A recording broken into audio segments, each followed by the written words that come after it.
The bar on Route 17 wasn't a place for hesitation. It squatted between a burned-out gas station and a strip of dead trees, its flickering neon sign buzzing like an insect that refused to die.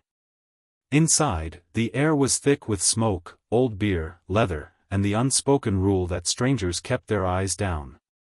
This was Hell's Angels territory. Everyone knew it. The bartender knew it. The truckers passing through knew it. And the men sitting at the long oak table in the center of the room, patched vests, scarred knuckles, hard eyes, owned it. Engines rumbled outside like distant thunder, motorcycles lined up with military precision, chrome glinting under the yellow streetlight. Laughter erupted from the table, deep and rough, the sound of men who feared nothing and answered to no one. At the head of the table sat a man they called Razor, his beard shot with gray, his arms wrapped in ink that told stories no one dared ask about. A skull on one forearm. Flames on the other. And on his left wrist, just above the vein, a small tattoo, simple, faded, almost gentle compared to the rest. Most people never noticed it. Those who did never mentioned it. The door creaked open. Conversations didn't stop, but the energy shifted. The way it always did when something didn't belong. An old woman stepped inside. She was small, wrapped in a worn brown coat that looked too thin for the cold, her gray hair pulled back neatly like she still cared about appearances in a world that had long stopped caring about her.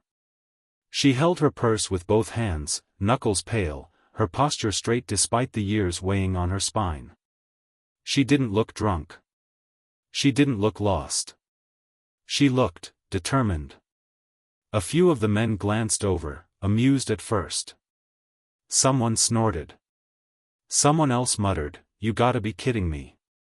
Old women didn't wander into places like this by accident. And they didn't leave without permission. Razor noticed her last. When he did, his eyes narrowed, not in anger, but in calculation. He'd seen everything. Cops pretending to be drunks. Junkies pretending to be brave. Lovers pretending to be loyal. But this? This was new. The old woman took a breath and walked forward, each step echoing louder than it should have. The bartender froze, hand hovering over a glass. One of the younger angels leaned back in his chair, boots scraping the floor, blocking her path just enough to send a message. She stopped. Looked at him. Then gently stepped around. That's when the room went quiet. Dead quiet. Razor leaned back, folding his arms. "Ma'am," he said calmly, his voice rough like gravel dragged across steel. "You're in the wrong place." The woman didn't flinch. She looked straight at him. Not at his patches. Not at his scars. At his eyes. And then she smiled. Soft. Sad. "Hello, sir," she said. The word sir landed wrong. A few men chuckled. One shook his head. Razor raised an eyebrow. "My daughter," the woman continued, her voice steady though her hands trembled slightly, "has a tattoo just like yours." She nodded, not at the skull, not at the flames, but at the small faded mark on his wrist. The laughter died instantly. Razor's smile vanished. His jaw tightened. The room felt smaller, like the walls had leaned in to listen. "What did you say?" he asked quietly. The kind of quiet that came before violence. The woman swallowed. For a moment, it looked like she might turn around, apologize, run. Instead, she reached into her purse. A few men shifted in their seats. One hand moved closer to a knife. Another to a gun. Razor raised a finger, "Wait." The woman pulled out a photograph. Old. Creased. She held it out with both hands, like an offering. Her name was Lily, she said. She got that tattoo the day she turned 18. She said it meant family. Razor stared at the photo.